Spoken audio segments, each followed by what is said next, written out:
Alors bonjour à tous et bienvenue dans cette nouvelle vidéo. Alors dans cette vidéo, nous allons parler du taux d'intérêt et de l'implication de ces taux d'intérêt-là dans notre trading forex. Alors d'emblée, ce qu'il faut dire, c'est qu'il faut s'intéresser à la base de ce qui fait bouger les monnaies. C'est-à-dire qu'on doit se poser la question de vraiment qu'est-ce qui fait bouger les devises, qu'est-ce qui fait bouger le forex. Une fois qu'on s'est posé cette question-là, naturellement, on va commencer à faire des recherches et on va tomber sur l'analyse fondamentale, notamment les taux d'intérêt. Et donc, pour faire simple, ce qui fait bouger les marchés, ce sont les taux d'intérêt, ce qu'on appelle en anglais interest rate. Et donc, comment est-ce qu'on peut définir ce que c'est qu'un taux d'intérêt?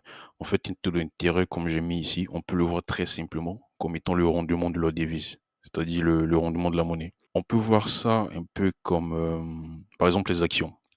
Si par exemple, en bourse, on constate qu'une action, elle a, par exemple, un taux de rendement annuel de 5%, et ce depuis plusieurs années, et ben vous allez voir que les gens auront tendance à investir dans cette action-là, à mettre leur argent dans cette action-là. Et cela aura comme conséquence de potentiellement de faire grimper cette action, voilà, de faire monter ses cours en bourse. Et ben c'est la même chose avec les taux d'intérêt et les devises. Plus le taux d'intérêt de la devise est élevé, plus la devise aura tendance à aller à la hausse. Et plus le taux d'intérêt de la devise est faible, et ben cela aura tendance à faire baisser la devise. Et donc, en gros, on peut voir ça comme ça. Bien évidemment, il y a d'autres choses à prendre en compte, mais en gros, on peut voir ça comme ça. C'est-à-dire, taux d'intérêt de la monnaie qui est faible, la devise est baisse. Taux d'intérêt de la monnaie qui est hausse, la devise est en hausse. Et donc, on peut voir ça simplement comme ça, comme les actions. Et le fait de voir ça comme ça, comme par exemple, le rendement des actions, ça facilite la compréhension. Et donc, ces taux d'intérêt-là sont fixés par les banques centrales. Et j'ai déjà fait une vidéo sur qu'est-ce que c'est que les banques centrales. Et donc, je vous invite à voir cette vidéo-là pour plus de détails sur ce que c'est qu'une banque centrale. Mais très rapidement, la banque centrale, c'est la plus haute institution en termes de monnaie, en fait. C'est elle qui fixe les taux d'intérêt, c'est elle qui donne de l'argent à nos banques, dans lesquelles on garde notre argent, on fait des prêts. Ce sont les banques commerciales. Nos banques de tous les jours, ce sont les banques commerciales. Et c'est auprès des banques centrales que ces banques commerciales partent prendre de l'argent. Et ce sont aussi ces banques centrales-là qui fixent les taux d'intérêt. Voilà. Et donc là, je vais vous montrer quelques exemples de taux d'intérêt. Et donc là, ce sont les différents taux d'intérêt concernant les différentes devises.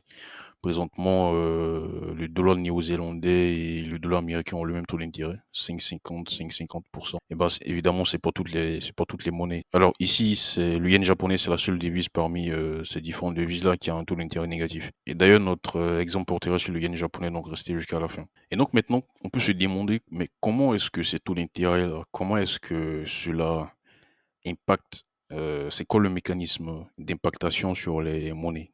Comment ça monte, comment ça baisse? Et ben, faut savoir que sur le marché, tout se passe par anticipation. C'est-à-dire que les acteurs qui sont là, étudient les chiffres, il y a tout le temps des rumeurs, étudient l'économie, la géopolitique pour voir un peu vers quoi, par exemple, la banque centrale d'un pays, ou d'une zone, monétaire, par exemple en Europe, vers quoi elle tend. C'est-à-dire, est-ce que bientôt on aura une hausse des taux d'intérêt ou est-ce qu'on aura bientôt une baisse des taux d'intérêt? Et cela va se sentir dans différentes données. Par exemple, on aura des réunions des membres de cette banque centrale-là, on aura des chiffres sur l'inflation, on aura des chiffres sur le chômage, on aura des indices de prix, etc. Mais au fait, dans cette vidéo-là, on ne va pas parler du lien qu'il y a entre l'inflation et les taux d'intérêt. Dans celle-ci, on va vraiment se focaliser sur ce que c'est que les taux d'intérêt. Et donc, par anticipation, les acteurs du marché vont se positionner en amont, avant que ces taux-là ne montent ou ne baissent. Et cela entraîne une volatilité sur le forex. C'est un peu comme ce dicton qu'on a en bourse qui achète la rumeur et vend la nouvelle. C'est-à-dire qu'au moment où les taux vont baisser ou monter, au moment de l'annonce, eh bien, vous allez voir que le marché aura déjà pricé ce qui allait se passer. C'est-à-dire, par exemple, si dans un mois, on s'attend à ce que une banque centrale augmente ses taux d'intérêt, et ben vous allez voir que tout ce mois-là, il y aura une hausse avant même l'annonce de cette date-là. Vous voyez? Et donc, c'est un peu cela qui implique la volatilité dans le marché. C'est comme ça que ça bouge. En fait, pour être concret, si par exemple vous avez on revient un peu sur le graphique ici. Si on part sur la base que les taux d'intérêt, c'est un peu le rendement de la monnaie, la rémunération que vous aurez si vous avez investi dans la monnaie. Ici, on voit que, par exemple, le yen japonais, sa rémunération, son rendement est négatif. Et si vous avez du yen japonais, vous allez le vendre ou l'échanger, par exemple au profit du dollar ou du dollar néo-zélandais ou toute autre devise, parce qu'elle a des rendements qui sont positifs. Lorsque vous raisonnez comme ça, c'est un peu comme ça que raisonnent les institutions, les investisseurs. Ces gens-là, qu'est-ce qu'ils vont faire? Ils vont échanger. Par exemple, c'est un exemple que je prends. Ils vont échanger leur yen japonais, leur détention en yen japonais, ils vont les échanger au profit du dollar. Ça équivaut à nous, par exemple, sur le Forex, à acheter l'USD yen. Nous, sur le Forex, lorsqu'on achète l'USD yen, c'est comme si on achetait du dollar et qu'on vendait le yen. C'est ce à quoi ça correspond.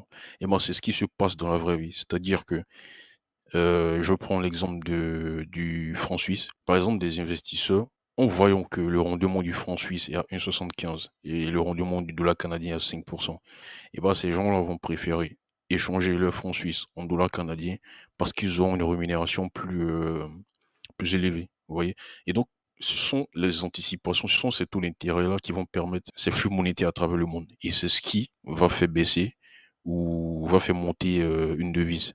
Et donc, encore une fois, le fait, par exemple, de préférer échanger ses francs suisses en dollars canadiens, nous, ça correspond, par exemple, sur le Forex, à acheter le CAD CHF.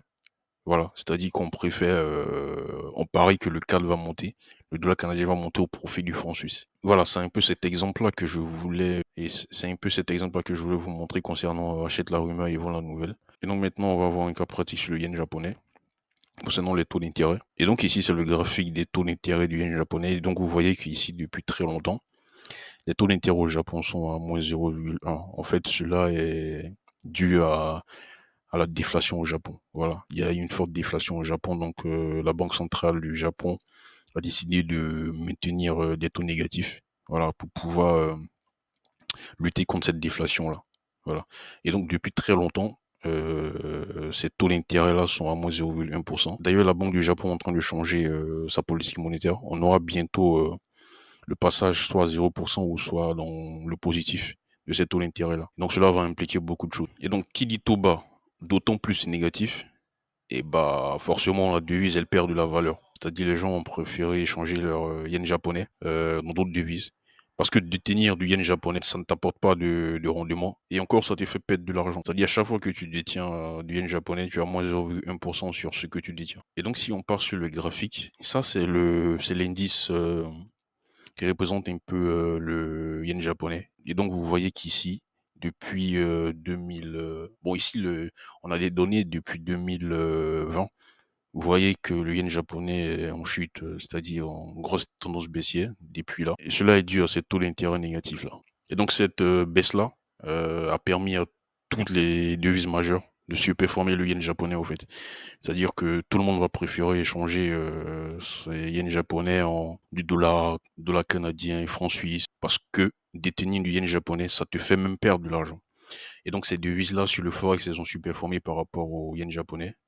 Jetons un œil par exemple à l'USD yen. Voilà, vous voyez que depuis 2020 et même avant, on a eu cette hausse-là, voilà, du dollar par rapport au yen japonais. Prenons par exemple le franc suisse, CHF, JPY. Vous voyez, c'est pareil. Le franc suisse a superformé le yen japonais à la hausse. Et c'est pareil pour les autres paires. Et donc, fondamentalement, sachant ça, sur le yen japonais, ce qui se passe un peu au Japon, ce que la Banque centrale prévoit de faire, sachant que les taux d'intérêt existent, il est comprenant. Vous voyez qu'on aurait pu favoriser seulement des ventes sur le yen japonais avec toutes les paires qui sont liées, c'est-à-dire l'USD yen, le CAD yen, GBP yen, CHF yen, ainsi de suite. On aurait pu favoriser que des ventes sur le yen japonais. Et donc le simple fait d'analyser un peu ce que fait la Banque centrale du Japon et d'autres pays, donc vous voyez qu'on peut expliquer naturellement ce qui se passe sur les paires. C'est pas parce qu'on a tracé des trendlines, des supports résistance que les différentes paires par rapport au yen ont superformé. Voilà. Et donc sachant ça, on aurait pu favoriser que des achats sur ces différentes paires. Et donc, pourquoi s'intéresser vraiment au taux d'intérêt? Eh ben, parce qu'on aura une avance sur les acteurs du marché. On saura où est-ce qu'on va. Parce que la plupart des acteurs du marché, je parle des traders indépendants, eh ben, n'ont pas connaissance de ça. La quasi-majorité n'ont pas connaissance de ça. Et encore ça, c'est la base. Et donc, sachant ça, vous aurez de l'avance. Vous aurez une clarté de prise de décision parce que vous savez où on va. Vous savez ce qui se passe. Vous ne tradez pas à l'aveugle. Moi, j'appelle ça trader à l'aveugle. C'est-à-dire que on rentre parce que on a tracé deux, trois choses sur l'écran. Et donc, on rentre parce qu'il y a cassé de ça. Non. Vous pouvez avoir raison, mais pour moi, j'appelle ça trader à l'aveugle parce que vous ne savez pas ce qui se passe. Vous ne savez pas où on va, pourquoi ça fait ça, pourquoi ça fait ça. Voilà.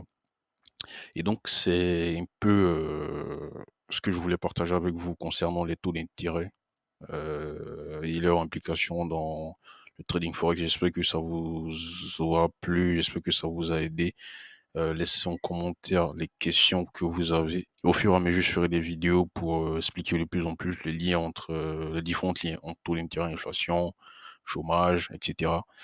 Merci et à très bientôt.